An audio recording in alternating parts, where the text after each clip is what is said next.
was in the heart of it, where it all happened, in the dark of it. I'm talking all the graphic. Do I ever miss a block? Man, they all lasted. I think it's heaven at the top till it all crashed. I was functioning with the rap cause I was one of them. Look, every soldier around kept a gun on them. Everything looking for him, running up on them. I got some pictures in my mind, I could never post them. It was explosive every day, we made a show of it. Tried to get rich and died trying, had to go for it. The generation off the killer made you know of it. But it's hard to be proud when you're grown from it. The clear wrong of it seemed right then. A fraternity, your brother stay fighting for respect and a disrespectful environment. Damn, the danger in the trenches was exciting. Life is the kill, at least that's how we move. And your word went nil, had to show and prove. And the stripes we approved was a stepping stool. The network grew so that the investment grew. I was in the heart of it, where it all happened, in the dark of it. I'm talking all the graphic. Do I ever miss a block? Man, they all lasted. I think it's heaven at the top till it all crashed. Man, I'm a real joint, no tall tale. Off Kansas, respected on Halldale. I hung up myself when shit wasn't sitting well. My conscience told me I didn't want to sit in hell, sitting in jail, where I should be ashamed of. So, Miss Shelia Weaver, let's start it off kind of like this. Where are you from? From Lincoln Park. From Lincoln Park. Where is that at? This side of Southeast San Diego. Yes. So you say this side of Southeast San Diego. What does that mean? The dip, Logan Avenue, back that way. Okay. Yeah. How long you been from Lincoln Park? Since I was like 14. Okay. So what's very interesting to me is that your father is a legendary Crip, and you are from Lincoln Park. And for everybody, just about everybody who's hearing this knows that Lincoln Park is they Bloods, right? Yeah. But some people won't. But how did that happen? How did it happen that you, the daughter of a legendary Crip, became a Blood? So I think we lived like in Chula Vista for like when I was younger, like till I was like 13, 14. Then my mom moved us to Trinidad. So when we moved to Trinidad, Trinidad is the heart of Lincoln Park. So that was the year, that was the, hey, it's these people over here, you go over there, and that's just what happened. No, that's not what just happened. So, like, everybody who ends up being from a set, right? There's always something that goes on that makes that possible. What's your story? What made it possible? Why did you become? Who were you on the street? What they call you on the streets? Shelia. So why were you Shelia? Well, I know why you was Shelia on the streets because you're Shelia. Yeah. But why was you Shelia on the streets? Huh? Because it was just like, I was there, and then I had friends from over there, and we was just doing bad stuff. We was cutting up. It was all kind of shit going on. But seeing Lincoln Park, like, okay, my mom and dad would have me over there with the Crips when I was young. But it wasn't too much going on. Like, it wasn't too much going on like that. So it was just like, over here, it was like totally different. Like, it was like money, gang members, they was everywhere. They was having a water fight in the dip. That was the first time I went over there. I was like, I like this shit right here. They was fighting. It was, it was just a lot going on. So I was like, yeah, this is more my speed right here. So it had nothing to do with boys, huh? Nah, not really. No. Nah. Were you looking all over to the side where you like? Because I'm trying to think, you're trying to think about that boy. What was his name? Who was he? Well, the boy that brought me over there was my homeboy Tiny Do. He brought me over there. He was like originally from over there.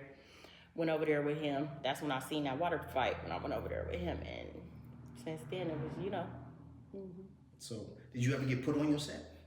Something like that, yeah. I had to fight like other people. To get on, you had to fight other people? Yeah, other girls. Yeah. By yourself? Would you get packed out? How did that work? Both. Damn. Yeah. What kind was it? Like a 4-day initiation? What you mean both? It's called like when you just go over there, they just want to know who you are. You just that fresh, pretty girl, fresh face. They just like, what's up with you? Of course, everybody's gonna test you, Right. So that's basically what it was. So, no legend is born. Like legends are not born, right? Legends are made, and the legend of your father would have not have been, back when you what year was this? What year was When you got put on your set?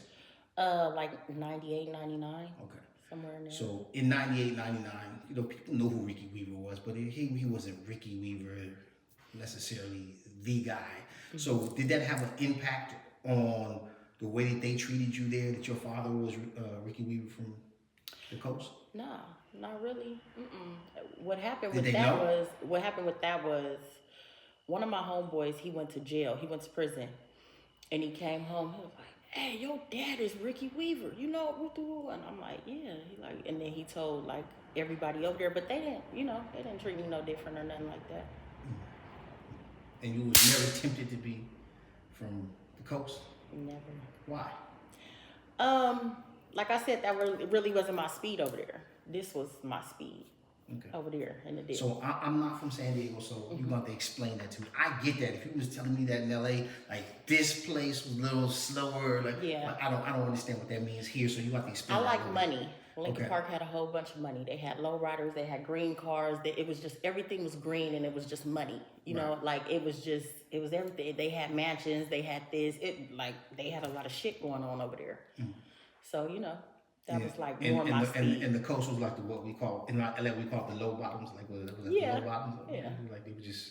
They had a couple dollars over there too, but it wasn't like my speed over here. That's all. Okay. All right.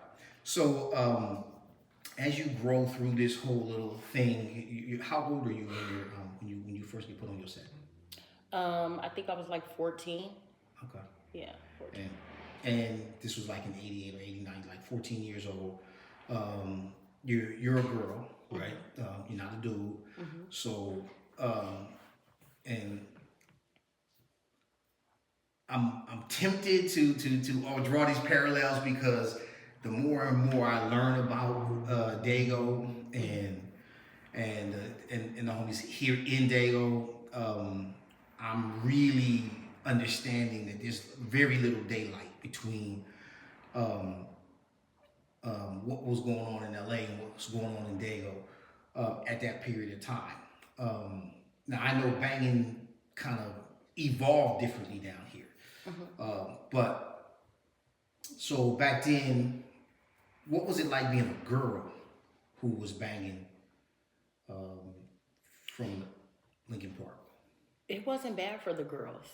It really wasn't bad for the girls. It's just like every homegirl just, they was a homegirl. They had their job or what they would do and this, that, and other. It wasn't like how in LA, I didn't see like dudes jumping girl fights and all that. It's not that here. Was it dangerous for girls? Not really, no. All right. So was it sexual for girls? What do you mean by sexual? So in LA, like homegirls back, well, you're from a different generation. I was in the 80s, but homegirls back at that time, right?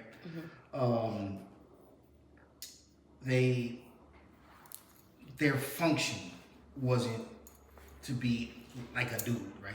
Dudes was you foot soldiers, you going out, you handling business, you dumping out homies and enemies and all that kind of stuff. And the homegirls, right? They would fight the other girls and all that kind of stuff at school and all that kind of stuff. But there was also a sexual component to being a homegirl. There was homegirls were with homeboys, and it was like frowned upon if a homegirl was out, with some other cat. So, and that led to kind of some sexual exploitation, at least in Los Angeles. Was that happening here?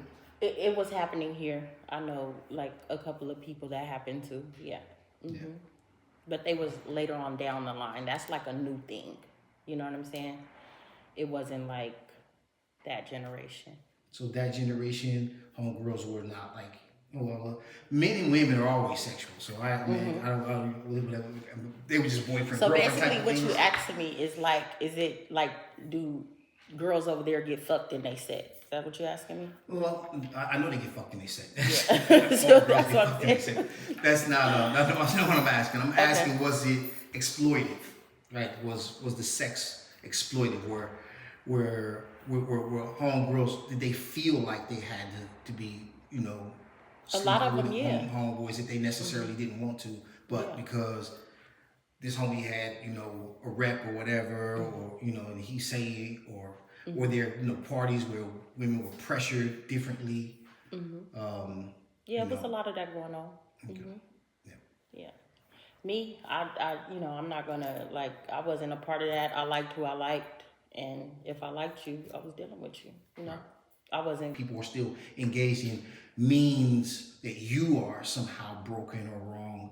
And I always like to talk about that, and I always try to dispel that particular notion. So talk to me about that. What does it mean to be, when you say I will always be Shelia from Lincoln Park? So it's like today, I'm not with that. You know what I'm saying? I'm not the person I was when I was 14, 15. So I'm not that. Still right now I could tell you, no, I don't do that no more. I'm not Shelia from Lincoln no more, but you're still always going to be. I could be this person, got this job, got that job, but you're still going to be Shelia from Lincoln Park. Oh, who's Shelia from Lincoln? It's still going to be that, you know? Is there any pride in being Shelia from Lincoln? I just don't like, I mean, my name is my name. Your name is all you have in this life. You know what I'm saying? Once you do something wrong with your name is gone. You know, like it's a lot of people we know that, you know, they tell or they go to jail and this happened and they're bad now. You know what I'm saying? My name is, that's all you have in life. So, I mean, that's just. What about shame? Is there any shame in being Shelia from Lincoln? Like I told you earlier, anything I've done, I'm never embarrassed of it. If, you know, I done it. You know, that was a part of my life. That taught me something. So, yeah. So the kind of men that you ultimately became attracted to, is that a result of what? Your childhood, something happened in adulthood? What happens to Shelia as a young gang member that affected you as an adult? Let's start with relationships. How did being a young gang member affect your relationships as you went along, as you grew up? Honestly, like I said, I just liked who I liked. It didn't really like. Of course, you gotta have a name. You know your name. You gotta have a name. You can't just be Gerald from nowhere like that.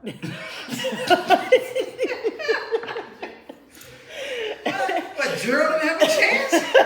No, you know, I don't know. That was just, you know. Okay, but why? Why did it's Gerald like my not mom, have a chance? somebody, my dad, somebody, everybody, and they kept me around gang members, gangsters my whole life. So, you know, you be looking like, okay, this is, you know, that's just how it is. Like, you don't, what the fuck me and Gerald gonna do? Well, was there ever a time in your life where Gerald became a possibility? No. So you just gonna be thugging to the day you die, huh? Yeah.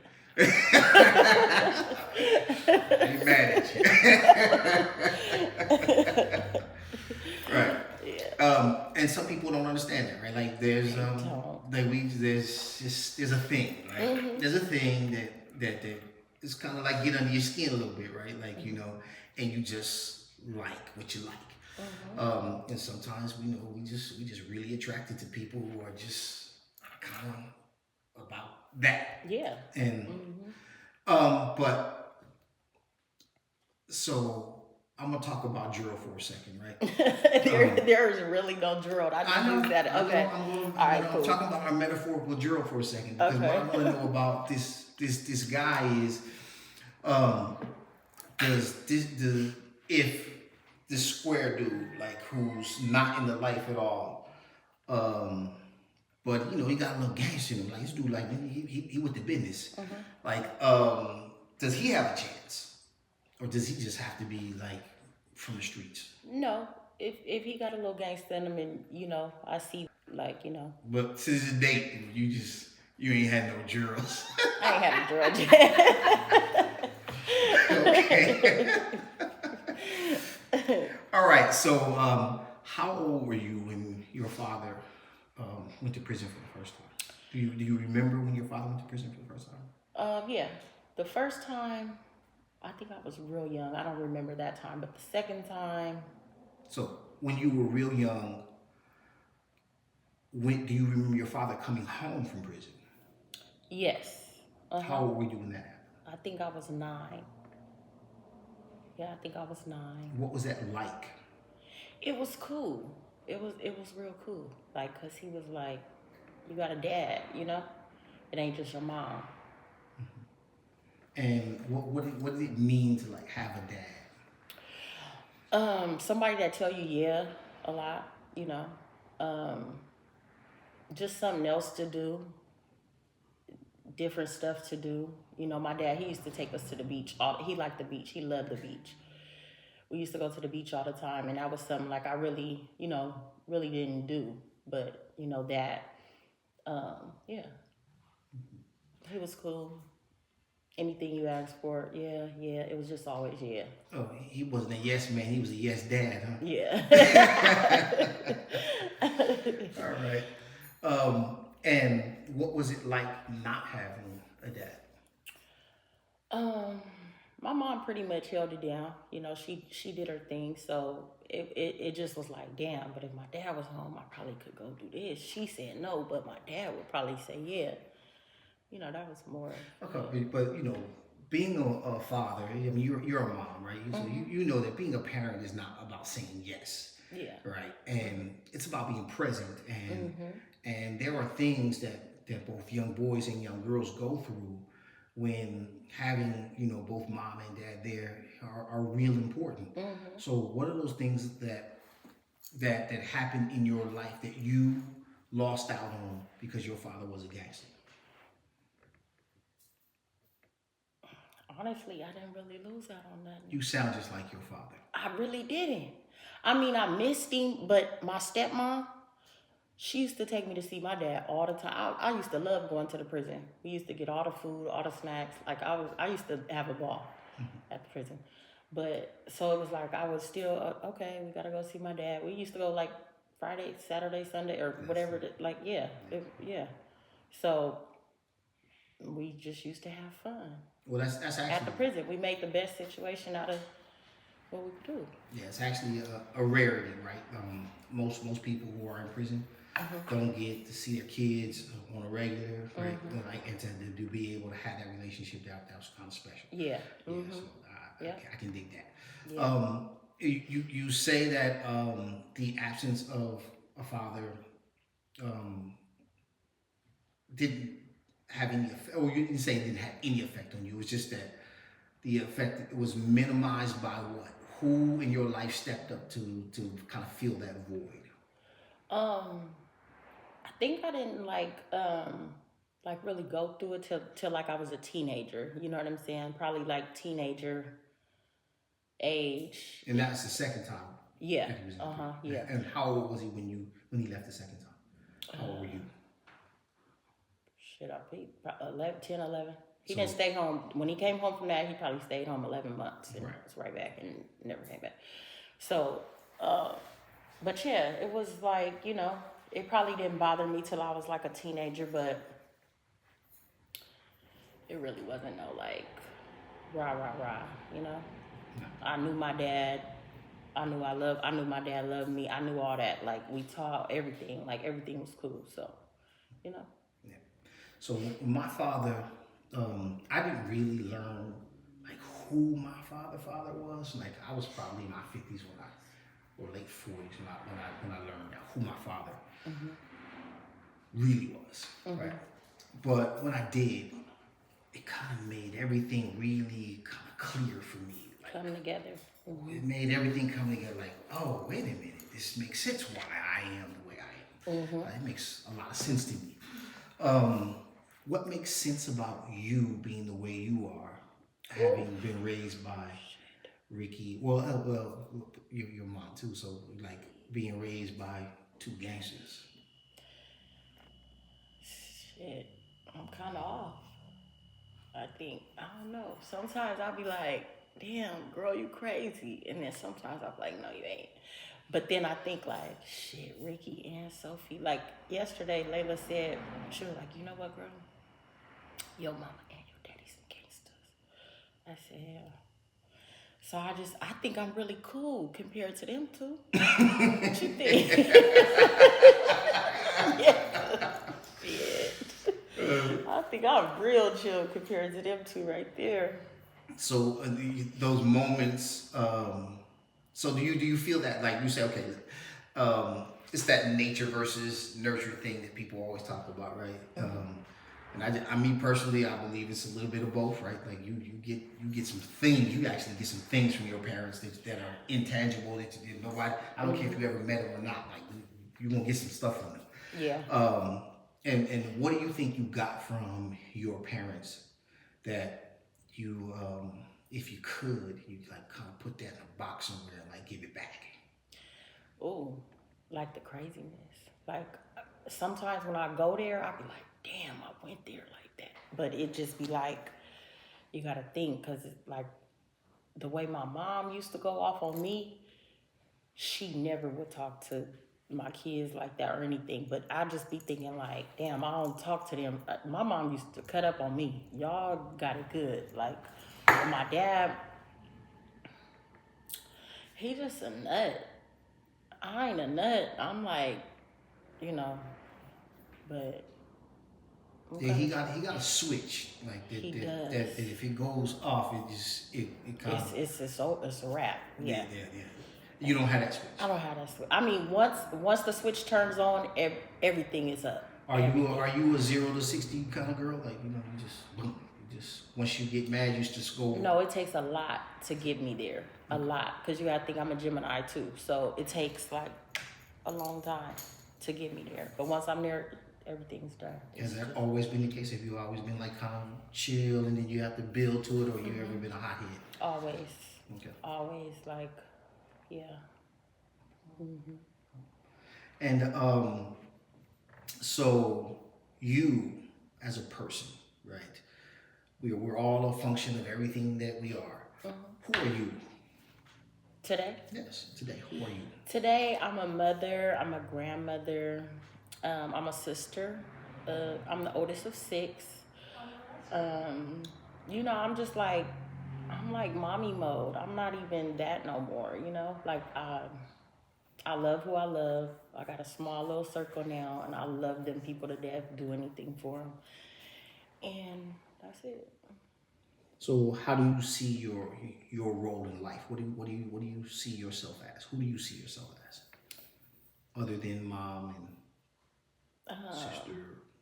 That's just been me all my life. That's all I really know, you know? That's just it. There's nothing else. You just mom. Sister, daughter. Yep. So you just all about family. All about that. That's it. I'll die and go to hell for my family. Yeah. Love them to death. Yeah. Where do you see yourself in 10 years? I don't know. I just ask God to lead me and just take me where I'm supposed to be. And, you know. What kind of student were you? Oh, horrible. I hated school. I didn't go past, I think I was done with school in 8th grade. That was no more for me. I didn't like it. It wasn't me, you know? Did you drop out of school in 8th grade? Mm-hmm. All right, so how old were you when you had your first child? Or how many children do you have? I have 3. Yeah. How old were you when you had your first child? 16. Okay. Yeah. I'm not going to say how old you are. It's cool. Okay. I told you, I ain't embarrassed enough. Okay. So, we'll just talk about this. But your oldest would be, what, 34? No, my oldest will be 25. 25. And my I'm math was off. Wait, Nanny 25? Yeah, Oh, 25. Yeah. I'm sorry. Yeah. So yeah, your oldest would be 25. Okay. All right. And you had that baby when you were 16. Did you have that baby when you were 16? As a result of running the streets? Was it just what was it that made you because you dropped out of school at 8th grade? Were you sexually active in 8th grade? Definitely. Okay. And was that what was going on that made you sexually active so young in your life? No, I just like boys. You know, I was a teenager. I like boys. Girls that's teenagers, they like boys. Right, sure. So yeah, I like boys, and yeah, I was outside, and I had a little boyfriend or whatever he was, and yeah, I had my daughter. Okay. Yeah. So I mean, like, you know, boys were definitely sexually active in the 8th grade. We trying to hit everything moving. We ain't even like our thought process is like not even functional. It's just go get it. Yeah. What's it like for a girl at that age and having sex? Like, is the same process? Is it just the hormones? Is it feelings? Is it emotion? What is it? I think it's just different. It depends on the girl. Me, I was the kind of girl like, okay, I like you. What we gonna do? We just gonna chill. We gonna have fun. Like, that was just, you know, me. But it's different for, you know, certain people. Okay. So now, what's it like being? Let me ask you this: what age did you stop kind of hanging out, stop banging, like really banging? Probably like 3 years ago. Okay, so that means that when you had you were still 16, you were still in life. What's that like? Weighing gang life against mom. When does that? Tell me what it's like first. So now I should next. Really, honestly, I just my firstborn. She was with my mom all the time. Like, all the time. Like, she was around some shit, but she wasn't around shit. You get what I'm saying? Why? Has Sophie kind of slowed down by the time no. where you wasn't? Okay. But she still, my little brother and my daughter are like 8-9 months apart. Okay. So it was them two, but she was there for a couple of things, but I love her. She's the total opposite of me. She's somebody I never thought she'd be. Well, you know, I never thought that far out how she thinks, you know, so, but yeah, that's like my biggest, accomplishment? Yeah, her. Yeah, well, that's cool. All right, so, but what about her life would be different, do you think, had you not been a gang member? Or had you not been on the streets, had you not been involved in the life when you were raising, when you say you didn't really raise her as much as... This is what I'm going to tell you. I think Nanny, I call her Nanny, she's perfect. She went to college on her own. She signed up on her own. She moved to Alabama. She graduated in the time she was supposed to graduate. She got a great job out there now. She's still there. So I think she's perfect. In my eyes, they say nobody's perfect, but in my eyes, she's perfect. Sure, but you're talking about all of the outside things, right? My life looks amazing outside, right? Cats call me and they find out what's going on with me, and they be like, "Sorry, damn, bro, like that's what's going on." Yeah. But like, there's a lot of stuff that other people can't see, right? There's trauma that I got, you know, from being raised in a household where I was raised with my father, that people can't see. And I have to believe that a 16-year-old girl who's a gang member, who's raising a child, had put her in an environment where she done some things, and that, you know, and I'm not asking you to tell us what's going on, you know, internally with her. I'm saying that what would be different, do you think, in her life, not where she's at, not whether she went to school or anything like that, had mom not been a gang member when she was born?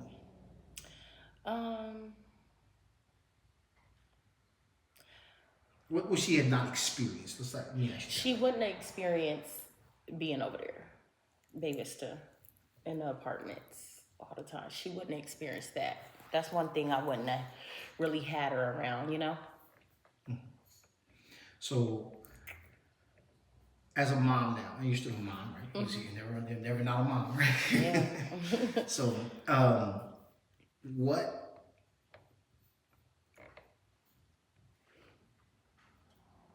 lessons can you teach your children now that result from the life that you lived? What can you teach them that you would not otherwise been able to give them? I mean, I showed them a lot.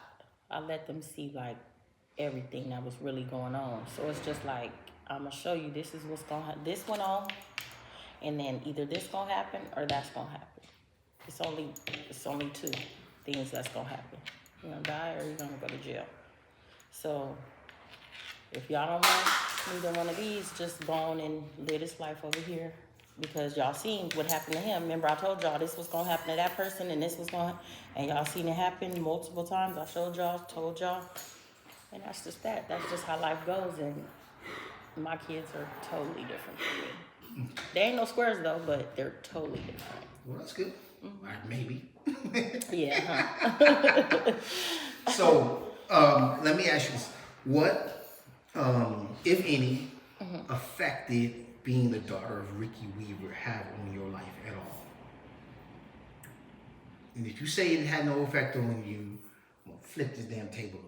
I mean... Oh my God, you about to start this nonsense. It's really not nonsense. I mean, I got a couple of, your daddy's this, your daddy's that. Yeah, I know. Okay, cool. Damn, like, why y'all...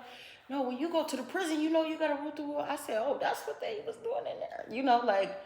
So, and then, like, it just don't be like... I don't know. I heard a lot of good things about that man. Yeah.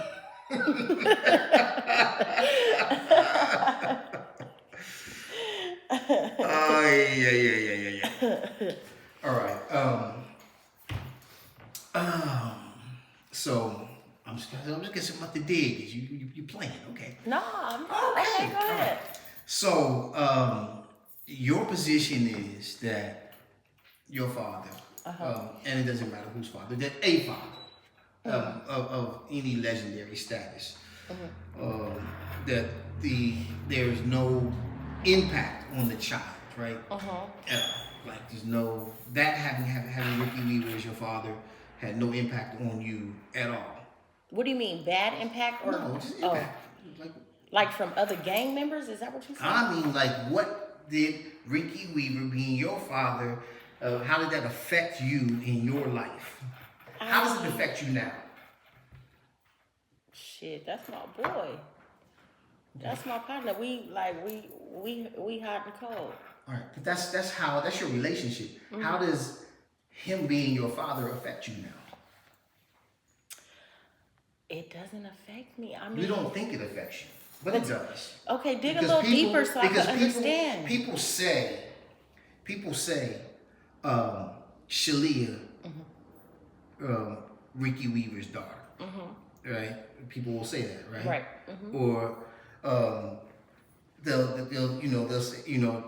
say, oh, Ricky Weaver's her father, right? You know, that's Ricky Weaver's daughter, right? And which means that people either treat you better, worse, or absolutely have no treatment whatsoever, no effect whatsoever. If I respect your father, I'm going to respect you, right? Exactly. So and in ways that I might not respect you, like if I didn't respect your father, right? Yeah. Like there are men who won't get at you, right, because of who your father is, right? Yeah. And it's probably men who get at you because of your father. I don't know. Like, man, I want Ricky's daughter.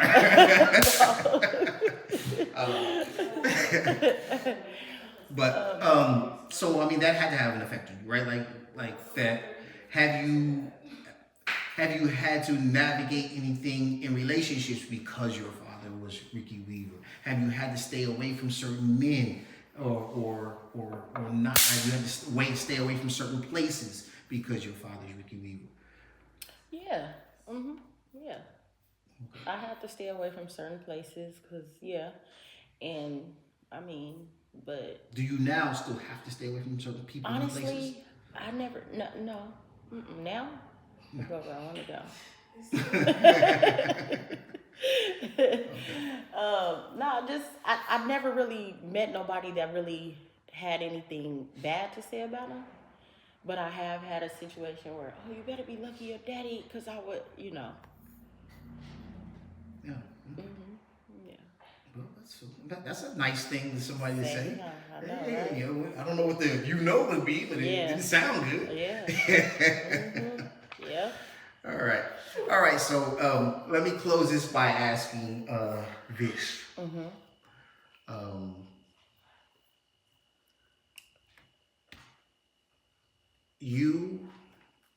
The decisions that you made as a young, probably 14-year-old, right? Well, let me go back a little bit, right? Okay. Because you kind of sidestepped this. Okay. And like when we talking to everybody we talk to them about, you know, like what happened in your what's going on. We like if my podcast partner was here, Michael, he'd be like, no, he'd be like, look, I want to know what happened when you were 5. Like what was going on? He thinks he's a damn Sigmund Freud or something, right? He want to dig all up into like and get you to realize because and Michael was, I thought I was somebody that was sheesh. But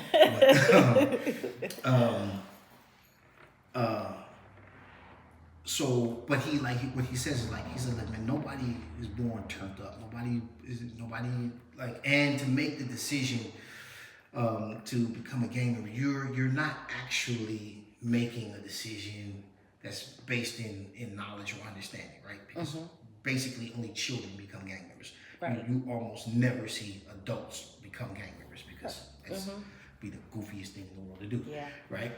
Because they just know better, right? So, but kids like when we're young, we don't know better. But there's always things. There are forces that pull us to that lifestyle, right? There's forces that, and when we get deeper and deeper and deeper into the lifestyle, there's oftentimes things that were going on that we didn't have access to that would have taken us down a different road, right? What are those that like? So you said you grew up, you know, the daughter of Ricky Weaver and Sophie. So like that had to have an impact on whether or not you was gonna, you know, go off to be a NASA astronaut or something, right? Like that wasn't going to be in your cards, right? Because that wasn't the path that you had been dealt, or the cards that you had been dealt, right? Right. So what I'm asking is based on what happened, like in your childhood, like what drew you to, and I don't want to like the generic, I just grew up in a house full of around. It might be that. I was always around gangsters, right? But what drew you to that lifestyle? Which lifestyle? The streets. What drew you to the streets? Shit, the streets is the street. They fun. The streets is fun. It's a lot of shit going on. Like I've never like really been a homebody. Like, cause when I was a kid, they always made me stay at home. But once I got a taste of them fucking streets, that shit was over. But when you in the streets, like everybody, like the streets are fun, right? But the streets are dangerous. I was in the streets. So I was in what the drew you to dangerous that? streets. Like what drew you to that? It's an adrenaline that you get. Like, and it's like, whew, I want to do that shit again. Like, you know, I don't know. It's just like an adrenaline. And so once you get that adrenaline, you just be like, shit, we gonna do that shit again tomorrow. Like, it's just fun. I don't know. But now it ain't fun. It's scary now since I'm older. It is still fun, honestly. Is it? It is. It is. I mean, it's the problem with it is that it's immature. It's devastating. It's destructive. Yeah. It's all those other things that you know also. I mean, but it's still fun to go out and be like, you know, be lawless, I guess. Yeah. But it's just it's reckless. And so what happens Okay, so I guess I was asking something, and I kind of lost my train of thought. I was going to close it up with asking about what takeaways would you have for people who are thinking about, who are already in, who I say this: everybody, if you live long enough, you're going to age out a student, right? Like you will figure out that this is smoke and mirrors, right? Yeah. All the homeboy, homegirl stuff, that's smoke and mirrors. It's not real. The relationships that you have and you build, some of them are enduring, some of them are lifelong. Yeah. Most of them are not, right? You know, your father will probably tell you, you know, as quick as anybody else, that when he was in the penitentiary, that the people who held him down out here were you and your sisters, your brothers, your family would have been the people who would have been looking out for him, the people who loved him, and not the homies, because that's just not a reality, right? You go to the penitentiary, the homies ain't like you just, you know, kicking down doors, ain't taking your mom on the buses. Every once in a while that happens, but that's just not a reality. Yeah. So what would you say to people who are embarking, a 14-year-old girl today who want to get put on a set? Talk to her. Don't do it. It's gonna fuck up your whole life. It's just no coming back after that. I mean, it ain't that. Like the shit that like that it looked like, it really ain't that. In the end, you're gonna end up with probably 3-4 of them motherfuckers that you really give a fuck about from over there. You're not gonna, you know, they gonna take from you. They gonna do you foul. They gonna do all kind of shit. They'll do you bad. The motherfuckers that you love and did this for and did that for your neighborhood, they don't give a fuck. It's not gonna work out for you. You know, so I don't know. That's not the way to go. Yeah, and then it's just like, shit, you can go in there, oh, this is my homeboy, this is my homeboy, this is my, this. You're gonna leave out of 25, you're gonna leave out with 4 of them people that you still got love for, that was really your friend, that did this for your mom when you went somewhere, that did this for your kids when you went somewhere. Them other motherfuckers, they ain't gonna be there. So it really ain't even worth it. Shit, you might as well keep your family. They have to be there, like they your family, you know. Yep. So I have I have mad love for my homies, right? Not all of them, of course. You know, some people you just can't stand, right? But you know, just as a general proposition, I got love for my homies. But for me, I feel a responsibility to them, particularly the younger folk, right? The people who came after me, because we came up in an era, my generation, we came up in an era where we put down examples, and we were, and the examples that we put down, we thought they were like, we still brag about it today, but the truth of the matter is that, right, those examples caused real harm to younger generations that came behind us because they followed those examples, right, and they try to live up to that.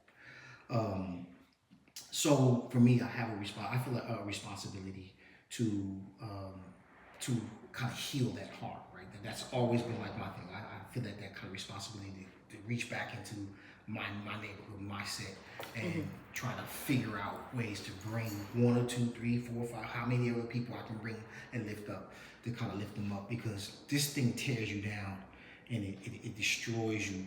And you said something and it resonated with me, like you said that, you know, you can't recover from this, and that's true, right?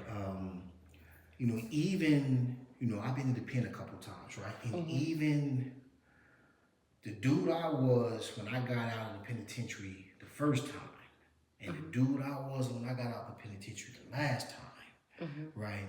They're not the same people. Right? And I did 27 years on the last time I was in the penitentiary, right? And and I, you know, like I said, you know, I was already on the streets. I was already doing my thing, but like that experience is something different. And it changes you in ways that you can't be unchanged.